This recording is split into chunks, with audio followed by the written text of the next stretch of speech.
In royal times, death was not the worst fate. Being taken by a duke was. When a father failed to repay his debt, his daughter was not spared. She was claimed as compensation, as property, a living payment. This is the story of Rosalia. Her father's debt has already sealed her destiny. The Duke is coming for her. So Rosalia makes a choice worse than fear. She abandons herself. She cuts her hair, binds her body, and steals the identity of her own brother. A gambler, a failure, a man who ruined everything. She becomes Antonio. Every breath is borrowed. Every word could betray her. One mistake, and she is no longer human in the eyes of the law. But the Duke is not fooled easily. He watches. He questions. He gets close, too close. And Rosalia realizes something far more terrifying than discovery. The Duke is drawn to her, not knowing who she truly is, not knowing what she's hiding. Is it suspicion or desire? If he uncovers the truth, she will be destroyed. If he doesn't, she may fall in love with the very man who can ruin her. Because this is not just a story of survival. It is a dangerous romance. A psychological game. A lie that grows heavier with every heartbeat. And in this world, love is the deadliest secret of all. Watch till the end. Because once the Duke starts looking at her like this, there is no escape. And some episodes don't end with answers. They end with obsession. Episode 1. A man dressed in royal attire sat with his head lowered, one fist resting against his temple while his fingers tapped slowly, rhythmically. Several papers lay spread across the desk before him, untouched. The room was steeped in silence. Behind him stood a young boy, dressed smartly and neatly, posture straight and attentive, waiting patiently for an order from his master. The man had green hair, striking green eyes, and a perfectly chiseled jawline. Without lifting his head, he spoke. "Excuse me, sir. Did you call?" There was a pause. The boy hesitated, then asked again softly, "You called me?" The man finally responded, "Called for you?" "Of course, yes." The man seated at the desk was Duke Ruggleset Empire, Klaus de Balthazar. At once, the servant stepped forward. At the same moment, the Duke rose from his chair and turned to face him. The room was so silent that the sound of their footsteps echoed clearly. Suddenly, without warning, the Duke pushed the young boy back against the wall. His hand slammed beside the boy's head, pinning him there.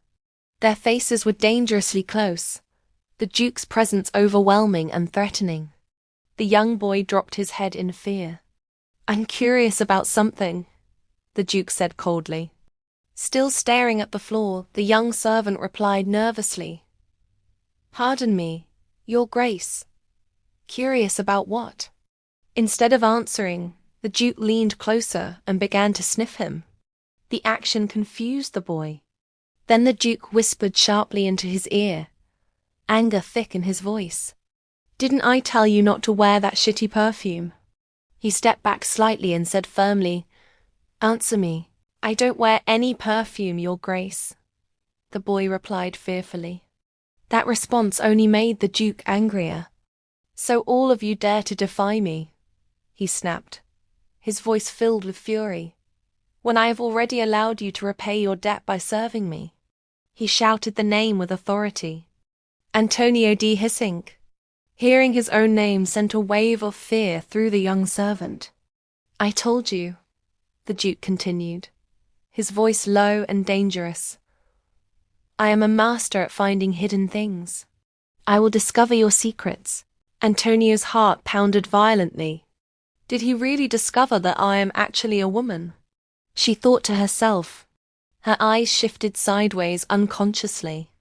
"Stop trying to avert my gaze," the Duke ordered. He struck his hand against the wall again, trapping her once more. "You are only making me want to dig even deeper." Curiosity and anger mingled across the Duke's face. A few strands of his green hair fell onto his forehead, and even in his rage, he looked dangerously charming. Antonio, who was, in truth, a girl disguised as a boy, felt her thoughts spiral. Is he bisexual? She wondered. I disguised myself to avoid exactly this kind of situation. Lost in her thoughts and fear, she failed to notice one thing. The Duke had not looked away even once. His eyes were fixed on her, sharp and unyielding, as though he were already peeling away the layers of her disguise. 2 to 3 months earlier, a glass bottle shattered on the floor, the sharp sound echoing through the dimly lit room. A young woman with long green hair and green eyes startled violently. She was dressed in a beautiful blue gown, clearly a nightgown, her expression frozen in shock. Standing across from her was a man wearing a white shirt and brown trousers, clothes commonly worn by royals and nobles of the house. He shouted at her. "Why is the rum gone? Rosalia! Rosalia!" Rosalia de Hessink stood silently, staring at him in her blue nightgown. The boy shouted again, his voice slurred with anger. "Get me more booze." Rosalia looked confused, as if she were already exhausted by this endless drama. She was the adopted daughter of the house of Baron Hessink, Rosalia de Hessink, and the boy before her was the biological son of Baron Hessink, the heir to the house. He began shouting at her again. "What is it now? Did you already run out of money? I know father left you a lot. Where did it all go?" Inside her mind, Rosalia panicked. "No, no." But aloud she said, disbelief filling her voice, "Are you serious? You squandered it all?" He laughed bitterly and shouted again, "Well then, go find me something we can sell." Rosalia felt not only disappointed but deeply sad. She turned away and began walking, her thoughts racing. Our family has declined ever since Father Baron Hessing collapsed. Or died, she thought. Lost in those thoughts, she entered the kitchen. Her eyes fell on a sharp blade. Not a knife, a dagger. She picked it up. With the dagger in her hand, she walked back toward the boy. This man, the successor of Baron Hessing, was strong in body yet completely hollow inside. A total loser who had made her life unbearable. He had long since abandoned any sense of humanity. When he saw Rosalia approaching with the dagger, fear finally crossed his face. "What are you doing?" he shouted. "Why are you holding a knife? No, a dagger.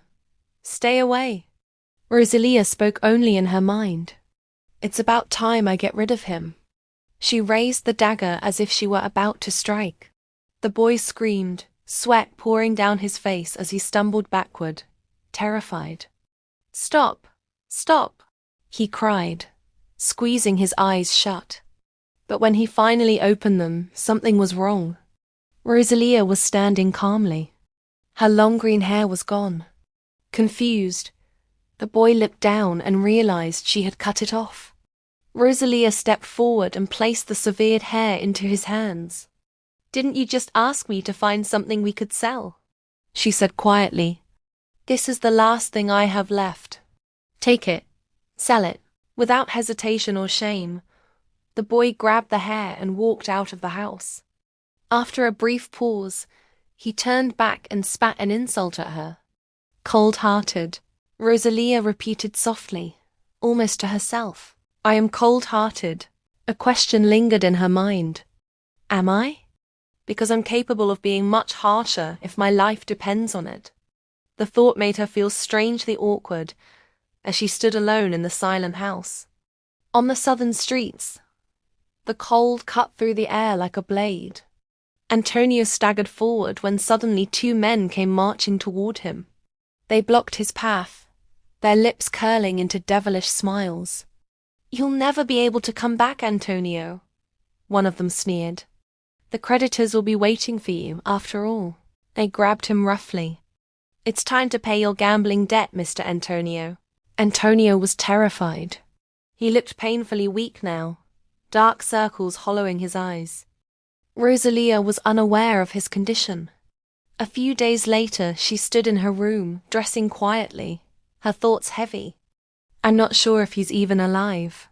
She bound her chest tightly with a cloth, wincing slightly, then pulled on oversized clothes. As expected, she muttered to herself. These clothes are a bit big now. Once fully dressed as a man, she stood near a broken window and peeked outside. He'll be arriving soon, she thought. She was wearing Antonio's clothes. She was waiting for the man who held her life in his hands. Rosalia de Hessink, she thought bitterly. In the novel, Rosalia was merely a background character. She was sold to the Duke to pay off debts, used, and eventually died. And I just happened to be reborn as her. The Duke would try to take her as a maid in order to settle the debt. It's already been 3 years since I entered this novel, she realized. My life now is moving exactly along Rosalia's timeline. She took a deep breath. I've been preparing for this very moment, she whispered. Unlike the novel, I plan on staying alive. Rosalia from the original story fell in love with the Duke. Foolish, she thought. Very foolish. There are plenty of ways to pay off debt, she said to herself. The first rule is to avoid catching the Duke's attention. That was why she was dressed as a man. She lived in a grand mansion, but it was barely maintained. Its glory long faded. Soon, a man appeared at the estate. It was the Duke. He glanced at the mansion and remarked coolly, "What a humble abode." Beside him stood another man, who said respectfully, "Yes, Your Grace. This is the correct address." The Duke surveyed the building. Selling this estate won't even cover half what Baron Hessing owed. The man beside him checked the documents and began calculating. These records state that the Baron passed away. His eldest son, Antonio, inherited the estate. He also had a daughter, Rosalia de Hessing, reported to have died of illness a few days ago. What a pity, the Duke replied flatly. At that moment, the door creaked open. Rosalia, disguised as Antonio, stepped outside. "You must be Duke Klaus de Balthazar," she said, looking directly at him. She extended her hand. "It's a pleasure to make your acquaintance. I am the son of the late Baron Hessing." Dressed in men's clothing, she looked unexpectedly delicate, almost cute. Inside her mind, she made herself a promise. I will never fall in love with the Duke. Rosalia, disguised as Antonio, extended her hand toward the Duke. "I'm Antonio de Hessink," she said. The Duke's gaze dropped to her outstretched hand. His expression turned strange, unreadable. He did not take it. Instead, he said coldly, "You should already know who I am." Rosalia felt a flicker of embarrassment and slowly withdrew her hand. She replied calmly, "I can't imagine there's a soul in the Rue Coulzet Empire who doesn't know who you are, Your Grace." She offered a faint smile. The Duke, radiating an intense aura and an unshakable presence, responded sharply, "Then you should also know why I'm here." His expression hardened, anger flashing in his eyes.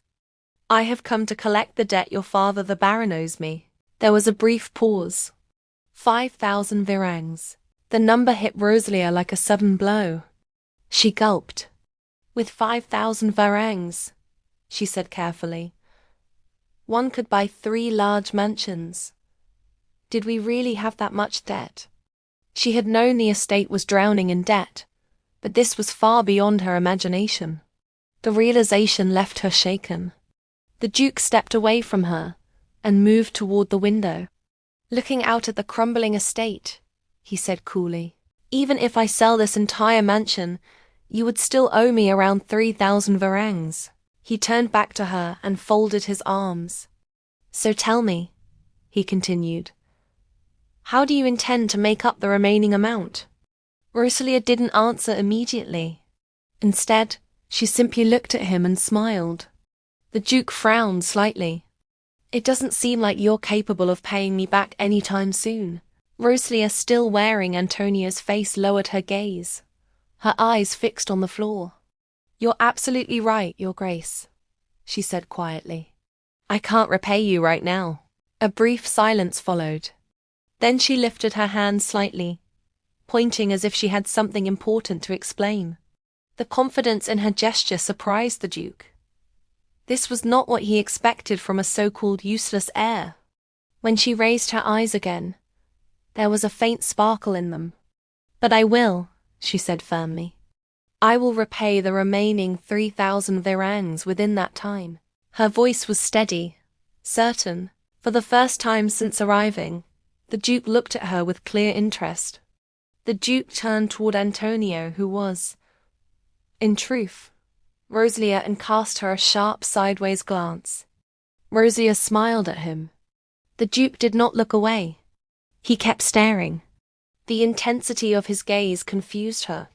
Unease crept up her spine, and a chill settled in the air around them. Then the Duke spoke. How? He asked coldly. How do you intend to pay me back? He paused, his eyes never leaving her face. You dropped out of the academy. Rosalia smiled again, this time with a hint of embarrassment. A tiny bead of sweat slid down her cheek. The Duke continued mercilessly. You are capable of very little, and I've heard you're a drunkard who wastes money. Rosia's smile didn't fade. He's not wrong, she thought. My brother truly is nothing more than a hopeless loser. But her thoughts sharpened. That's where he's wrong about me. I haven't been wasting my life away in back alleys. I have a weapon. She lifted her gaze and said aloud, I have a plan. The Duke responded with a single unimpressed sound. Oh? Oh. They began walking side by side through the hall. The Duke spoke again, almost lazily. So, you have an ace up your sleeve? Of course, Rosalia replied. But inside her mind, her thoughts raced. My weapon is knowledge. Knowledge from the novel. I know things that haven't happened yet. She thought of the Menestone mine, a discovery that would surface half a year from now. She thought of a ship laden with treasures, long sunk and forgotten. But the easiest path of all is art. Her thoughts drifted. The Crown Princess, the female protagonist, has a deep obsession with art. Rosalia imagined her clearly.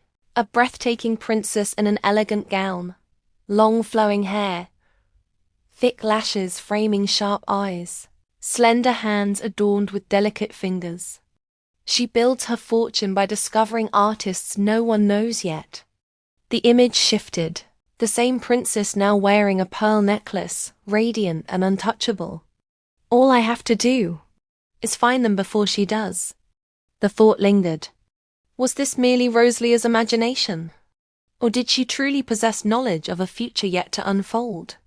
For now, the Duke walked beside her, unaware that the boy next to him might be holding the key to his own downfall, or his greatest temptation. Coming back to reality, Rosalia looked at the Duke and said clearly, I plan to buy valuable works of art using the information I've gathered from the street salon with my incredible eye for talent. There was a spark in her eyes as she spoke.